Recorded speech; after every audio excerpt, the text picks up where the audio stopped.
نه د زه کوواټ کې جرګه منم نه زه ټل کې جرګه منم نه برګیډ کې جرګه منم نه ډي سي آفیس کې جرګه منم نن ستره پڅېدلی دې قوم غمخوری ته مشر یې چې ما سره جرګه کوي دلته روډ نه مو سره جرګه وکړه ناره حیدري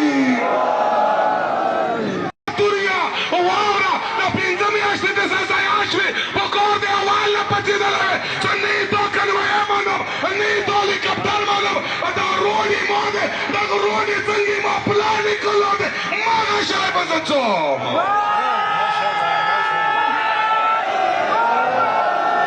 توریا بنا دی درته بنا دی درته خرڅ شوی درته بور یې وله 95% خرڅ شوی 5% وسا د سچون شته دی څه وشه روډ نه ما پڅېږه دلته نه دی وزه په لشخیلو سا روډ بند که ملي کلي سا روډ بند که دغه برګیډ نه بارډر ته سپلای ځي هغه یا بند که د سترګې غړوه دا روډ نه څنګه خلاصېږي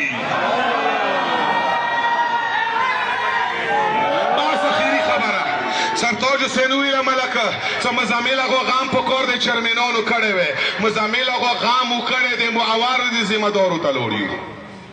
بیا ما ذمه دارو دفتر ته لوړي هغوی دروازې ما ټکولې دي خو موږ یې وعدې وکړې نن ورځې وعدې پوره نه شولې بس زدارو او د حسین منونه زدار د بلا شو بس اخري جمله نور به نه ځوروم هلمنځه ټایم دی واوره هله به کامیابې واوره نن مشر ته یم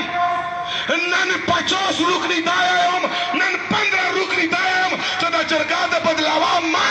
زه سترګې غړوم نن هلیکاپټر کې 50 رکنی که څون لوړ شي موږ ته یایو چندا به جرګه وکړي 2 ورځې تېرېږي هغه 50 رکنی کې بیا نور ورکېږي خو واوره نن توریا تو ته یم واوره شباس هر سړي صبر پیمانه لبرې شوي دی نه د زه کوواټ کې جرګه منم نه زه ټل کې جرګه منم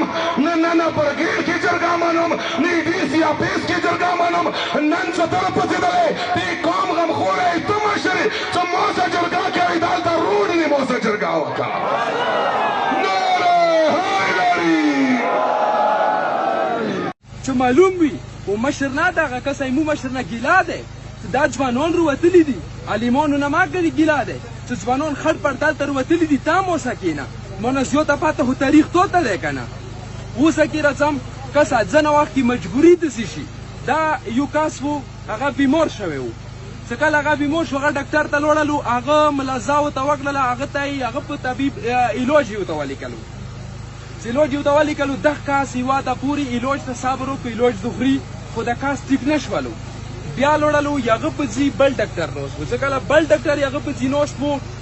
هغه غلطي ته ملزا وکړله نو هغه ورته اپریشن ولیکلو دا سړی بخاره روتلو ځوان څه د سوچ کوي